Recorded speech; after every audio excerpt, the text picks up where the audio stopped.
आज है 15 अक्टूबर 2025, दिन है बुधवार। आइए देखते हैं मध्य प्रदेश की 10 बड़ी खबरें। राजस्थान में सवारियों से भरी चलती बस में भीषण आग। आपको बता दें, जैसलमेर से जोधपुर जा रही बस में मंगलवार दोपहर अचानक भीषण आग लगी। हादसे में 3 बच्चों, 4 महिलाओं समेत 15 लोग झुलस गए। आग की लपटें और धुआं काफी ऊंचाई तक उठता रहा। इससे अफरा तफरी मच गई। हादसा जैसलमेर जोधपुर हाईवे पर थरैयाता गांव के पास दोपहर करीब 3:30 बजे हुआ। निजी बस में 57 लोग सवार थे। बस रोजाना की तरह दोपहर करीब 3 बजे जैसलमेर से जोधपुर के लिए रवाना हुई थी। करीब 20 किलोमीटर दूर रास्ते में थरैयाता गांव के पास अचानक बस के पिछले हिस्से में धुआं उठने लगा। देखते ही देखते आग ने पूरे वाहन को अपनी चपेट में ले लिया। हादसे की सूचना मिलते ही आसपास के ग्रामीण और राहगीर मौके पर पहुंचे। राहत कार्य शुरू किया गया। लोगों ने दमकल विभाग और पुलिस को सूचना दी। झुलसे यात्रियों को 3 एम्बुलेंस से जैसलमेर के जवाहिर हॉस्पिटल लेकर गए हैं। एमपी से मानसून विदा पर बारिश होती रहेगी। 15-16 अक्टूबर को दक्षिणी हिस्से में अलर्ट। भोपाल इंदौर में रातें ठंडी रहेंगी। आपको बता दें, पूरे मध्य प्रदेश से मानसून की विदाई हो गई है। सोमवार को सिंगरौली, सीधी, शहडोल, उमरिया, अनूपपुर, डिंडोरी, मंडला, बालाघाट, जबलपुर, छिंदवाड़ा और पांडुना से भी मानसून विदा हो गया है। इस साल 3 महीने 28 दिन मानसून एक्टिव रहा। 16 जून को प्रदेश में मानसून की एंट्री हुई थी। हालांकि भले ही मानसून लौटा गया है, लेकिन बारिश का दौर जारी रहेगा। मौसम विभाग के अनुसार मंगलवार को कहीं भी बारिश का अलर्ट नहीं है, लेकिन 15 और 16 अक्टूबर को प्रदेश के दक्षिणी हिस्से में गरज चमक के साथ पानी गिर सकता है। 3 किस्तों में मानसून की रवानगी। इस बार मानसून की 3 किस्तों में रवानगी हुई है। सबसे पहले 12 जिलों से मानसून लौटा, फिर करीब 35 जिलों से विदाई हुई और सोमवार को यह पूरे प्रदेश से रवाना हो गया है। 4,50,000 पेंशनर्स को 53% से बढ़ाकर 55% महंगाई राहत। आपको बता दें, मोहन यादव कैबिनेट ने मध्य प्रदेश के 4,50,000 पेंशनर्स को पेंशन और परिवार पेंशन में 6ठे और 7वें वेतनमान पर महंगाई राहत राशि बढ़ाने की मंजूरी दी है। 7वें वेतनमान की पेंशन पा रहे पेंशनर्स की पेंशन अब 53 से बढ़ाकर 55% हो जाएगी, जबकि 6ठे वेतनमान की पेंशन पा रहे पेंशनर्स की पेंशन अब 246% हो जाएगी। यह लाभ 1 सितंबर 2025 से मिलेगा। जनवरी 2025 में कर्मचारियों के महंगाई भत्ते में 2% की बढ़ोतरी की गई थी, लेकिन महंगाई राहत में नहीं हुई थी। यही बढ़ोतरी अब की गई है। हालांकि 8 महीने की एरियर राशि को लेकर सरकार ने कुछ स्पष्ट नहीं किया। पेंशनर्स मानकर चल रहे हैं कि हर बार की तरह ये राशि उन्हें नहीं मिलेगी। पेंशन और परिवार पेंशन बढ़ाने से सरकारी खजाने पर इस वित्तीय वर्ष में करीब 170 करोड़ रुपए अतिरिक्त भार आएगा। बता दें, छत्तीसगढ़ सरकार पेंशन में वृद्धि को लेकर सहमति दे चुकी है। सिवनी लूट मामले में 11 पुलिस अधिकारी कर्मचारियों के विरुद्ध दर्ज हुई एफआईआर। आपको बता दें, मुख्यमंत्री डॉक्टर मोहन यादव ने सिवनी लूट मामले में कड़ा रुख अपनाते हुए दोषियों के खिलाफ एफआईआर दर्ज कराई है। सिवनी एसडीओपी पूजा पांडे सहित 11 पुलिसकर्मियों के खिलाफ एफआईआर दर्ज हुई है। इनमें से 5 आरोपियों को हिरासत में लिया गया है। इसमें एसडीओपी सिवनी पूजा पांडे, एसआई अर्पिता भैरव, कांस्टेबल योगेंद्र, नीरज और जगदीश शामिल हैं। मुख्यमंत्री डॉक्टर यादव ने कहा कि प्रदेश में कानून व्यवस्था बनाए रखना, अपराध मुक्त वातावरण बनाना और नागरिकों की सुरक्षा पुलिस अधिकारी और कर्मचारियों का मुख्य दायित्व है और अपने कर्तव्यों से हटकर कार्य करने वाले पुलिस कर्मियों को राज्य सरकार बर्दाश्त नहीं करेगी। कोदो कुटकी का पहली बार उपार्जन किए जाने का निर्णय।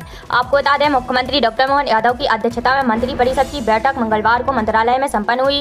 मंत्रिपरिषद द्वारा प्रमुख कोदो कुटकी उत्पादक जिलों के कृषकों से पहली बार कोदो कुटकी उपार्जन का किए जाने का निर्णय लिया गया है, जिससे अधिक से अधिक जनजातीय कृषकों को फायदा होगा। इसके लिए रानी दुर्गावती श्री अन्न प्रोत्साहन योजना के अंतर्गत प्रमुख कोदो कुटकी उत्पादक जिलों जबलपुर, कटनी, मंडला, डिंडोरी, छिंदवाड़ा, शहडोल, अनूपपुर, उमरिया, रीवा, सीधी एवं सिंगरौली के कृषकों से कोदो कुटकी का उपार्जन किया जाएगा। साथ ही अन्य जिलों से मांग आने पर उन जिले के कृषकों से भी उपार्जन किए जाने पर विचार किया जाएगा। श्री अन्न उत्पादक जिलों के कृषकों से श्री अन्न consortium of farmer producer company limited द्वारा कोदो कुटकी का उपार्जन किया जाएगा। खरीफ 2025 में उत्पादित श्री अन्न कुटकी 3500 रुपये प्रति क्विंटल एवं कोदो 2500 रुपये प्रति क्विंटल की मान से लगभग 30,000 मीट्रिक टन का उपार्जन किया जाएगा। इसके लिए श्री अन्न फेडरेशन को 80 करोड़ रुपए का ब्याज मुक्त ऋण शासन के मूल्य स्थिरीकरण कोष से प्रदान किया जाएगा। इसके अतिरिक्त कृषकों को प्रोत्साहन राशि के रूप में 1,000 रुपये प्रति क्विंटल की मान से संबंधित कृषकों के खातों में डीबीटी के माध्यम से प्रदान किए जाएंगे।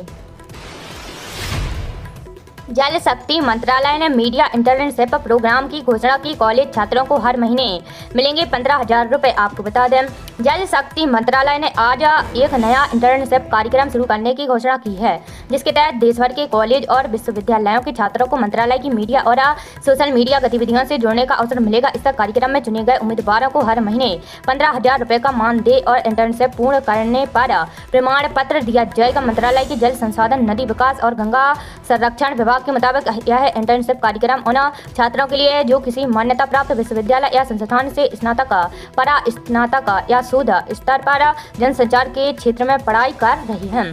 कार्यक्रम की अवधि 6 से 9 महीने की होगी और इच्छुक उम्मीदवार 24 नवंबर 2025 तक आवेदन कर सकते हैं। आवेदन ऑनलाइन माध्यम से किया जा सकता है।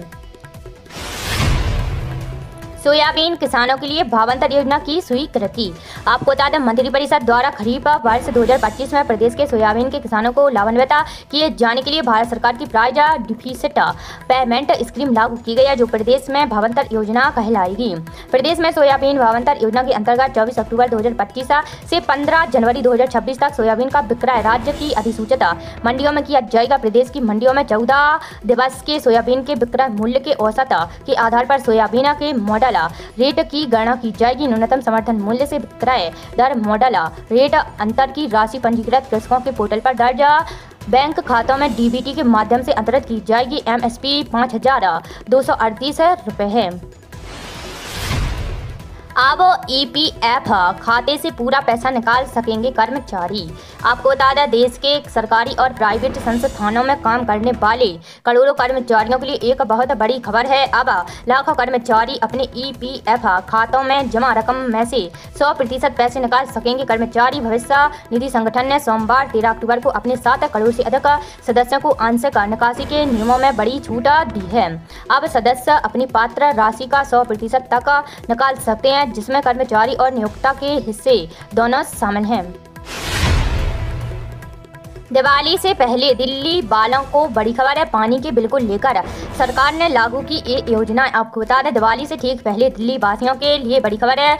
मुख्यमंत्री रेखा गुप्ता ने मंगलवार को दिल्ली सचिवालय में 2 नई योजनाओं की शुरुआत की है, जिसमें पानी बिल लेट पेमेंट सरचार्ज माफी योजना और अनाधिकृत कनेक्शन नियमितीकरण योजना शामिल है। इस मौके पर उनके साथ जल मंत्री प्रवेश वर्मा भी मौजूद रहे।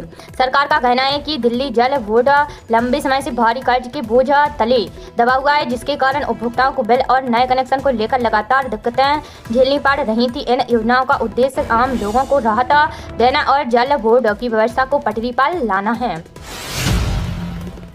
अनेक कार्यक्रम। मुख्यमंत्री डॉक्टर यादव मंत्रिपरिषद की बैठक से पहले किया संबोधन। आपको बता दें, मुख्यमंत्री डॉक्टर मोहन यादव ने मंगलवार को मंत्रालय में मंत्रिपरिषद की बैठक से पहले अपने संबोधन में कलेक्टर कमिश्नर कॉन्फ्रेंस में हुए भावांतर योजना, केंद्र सरकार द्वारा प्रदेश को रेलवे के क्षेत्र में मिली सौगातों और सूक्ष्म लघु मध्यम उद्यम विभाग द्वारा 13 अक्टूबर को भोपाल में आयोजित उद्यमी सम्मेलन में वितरित प्रोत्साहन राशि के संबंध में जानकारी दी है।